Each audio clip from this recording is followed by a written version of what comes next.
말씀으로 시작하는 축복의 시간입니다. 우리 아침 예배로 하나님 앞에 함께 나가겠습니다.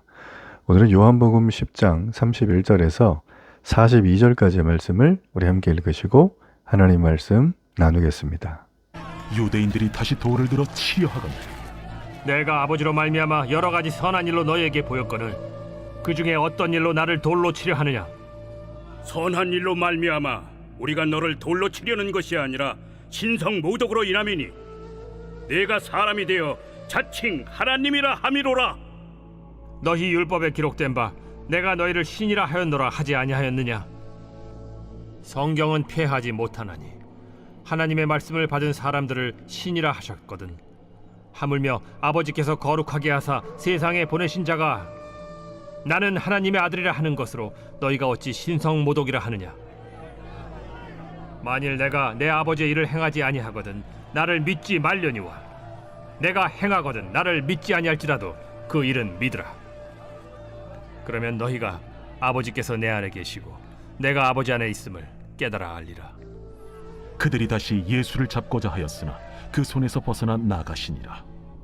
다시 요단강 저편 요한이 처음으로 세례 베풀던 곳에 가사 거기 거하시니 많은 사람이 왔다가 말하되 요한은 아무 표적도 행하지 아니하였으나 요한이 이 사람을 가리켜 말한 것은 다 참이라. 그리하여 거기서 많은 사람이 예수를 믿으니라. 얼마 전까지만 해도 솔로몬 행각에서 예수님의 말씀을 듣던 유대인들, 자, 그들은 귀를 기울였던 그들의 모습이 이제는 전혀 다른 모습으로 시작하는 장면입니다. 이제는 아주 날카롭고 무거운 돌멩이들이 그들의 손에 들려있는 장면이죠. 예수님이 나와 아버지는 하나다 라고 선포를 하시자마자 자, 이런 풍경으로 완전 바뀌게 된 거죠.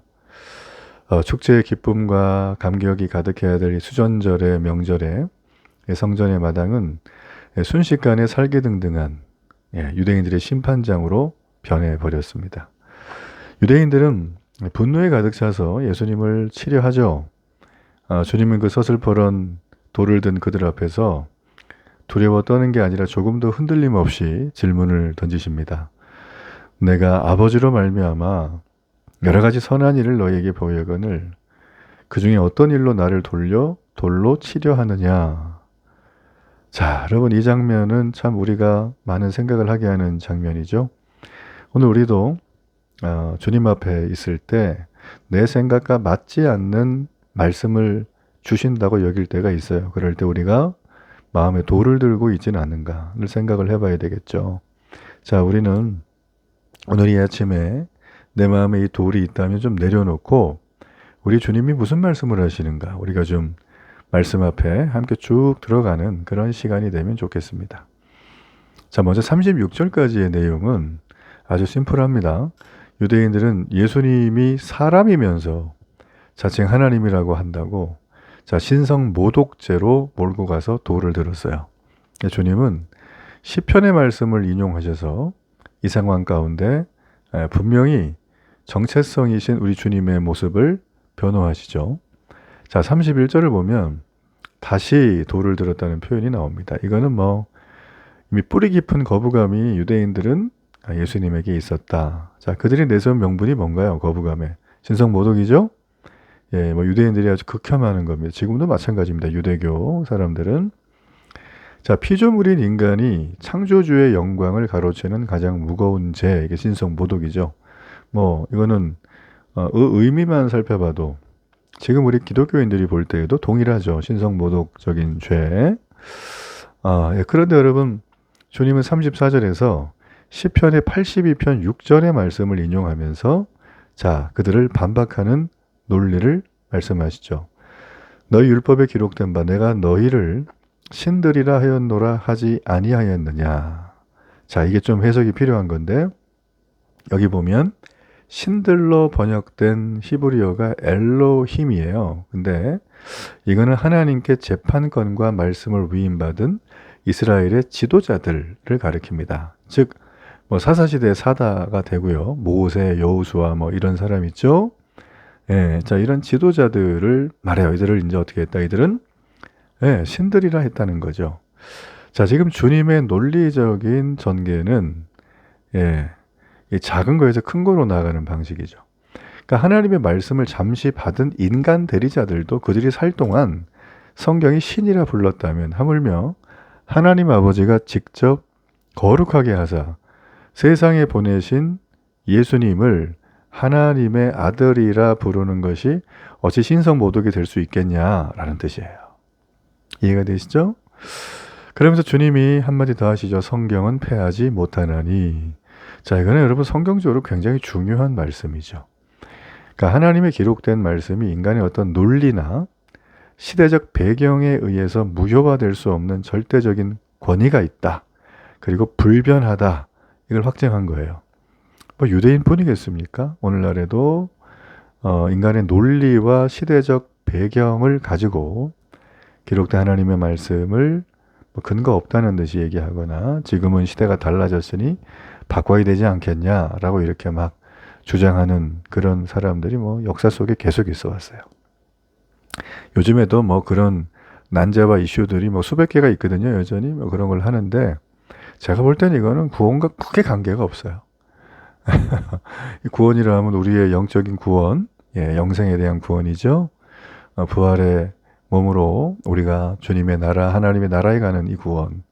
자, 그리고 또 하나의 구원은 우리가 이 땅을 살아가며 구원받은 자의 삶을 살아가는 천국 백성된, 하나님 나라 백성된 삶의 모습으로 살아가는 것. 이게 구원받은 자의 모습이에요. 자, 이런 부분에 대해서는 사실은 뭐, 예, 여기 나와 있는 뭐 여러 가지 인간의 어떤 논리, 시대적 배경을 가지고 옳다 그르다라고 하는 거, 물론 첨예한 이슈가 있는 것들은 우리가 예의주시해야 되겠지만 때에 따라서 뭐 큰 문제되지 않는 거, 뭐 받침이 있냐 없냐부터 시작을 해서 점을 찍었냐 안 찍었냐, 자, 이런 걸로는 고민할 필요가 없다라는 것입니다. 자, 그러면 좀 많은 부분이 해소가 될 텐데 인간의 죄인이라 자기의 주장을 굽히지 않는 모습들을 우리는 너무나 많이 보죠. 예.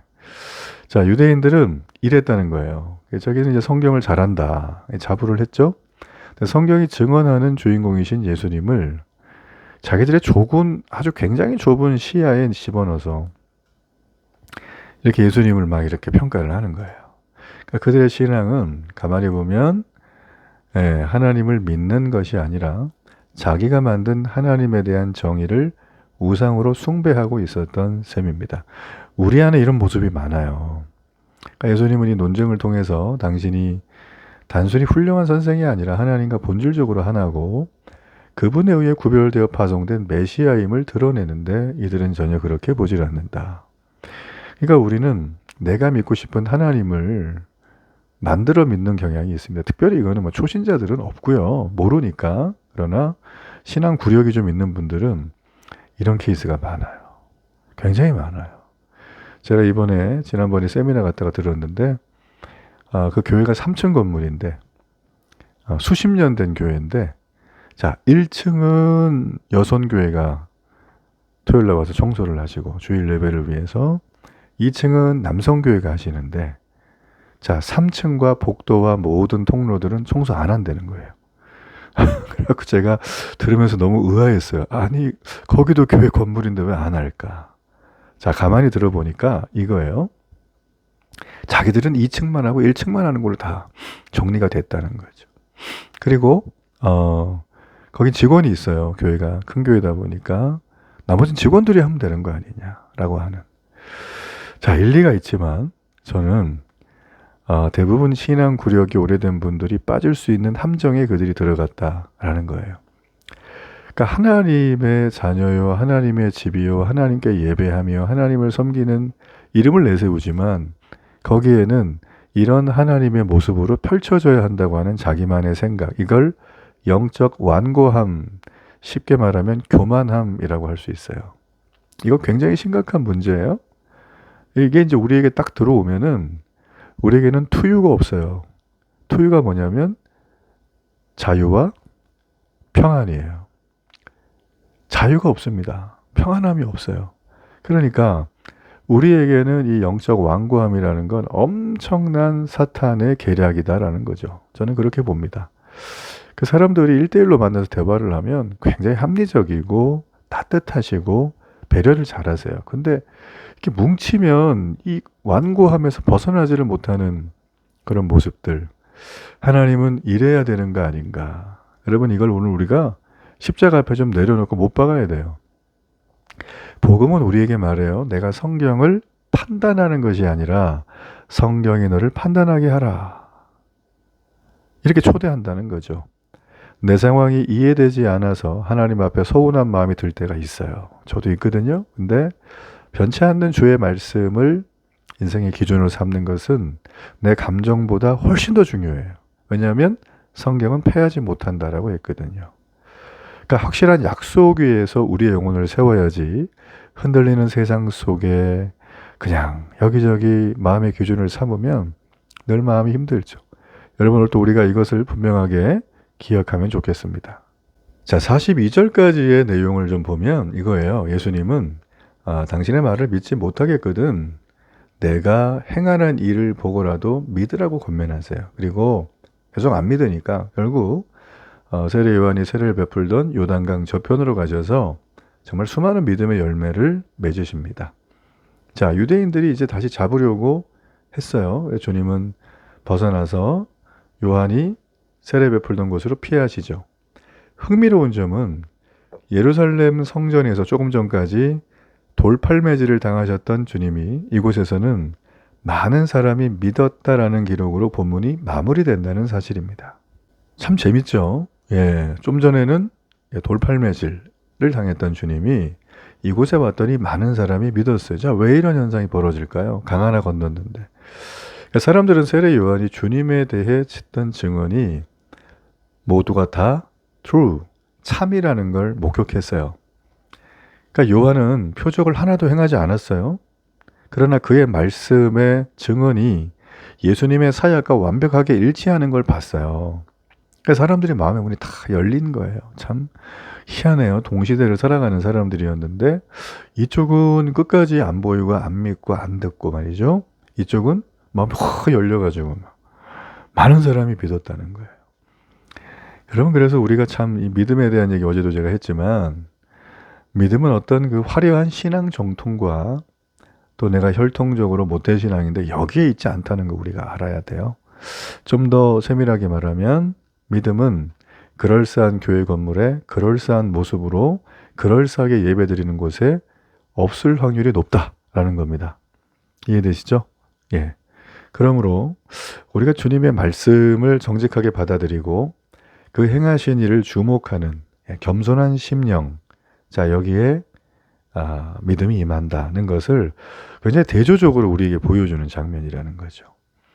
그러니까 우리 안에는 뭐 제가 자주 말하지만 보고 싶은 것만 보려고 하는 편향성이 있어요. 이걸 확증 편향이라 그래요. 그래서 이 확증 편향 가지고도 뭐 얘기를 자주 많이 제가 나눴었는데 다 있죠. 이거는 편견은. 뭐 저라고 없겠습니까? 어느 상황이 되면 편견이 툭툭 튀어나오고 아이고 내가 이런 소리 하네 이런 생각하네 하면서 막 회개하고 그런단 말이에요.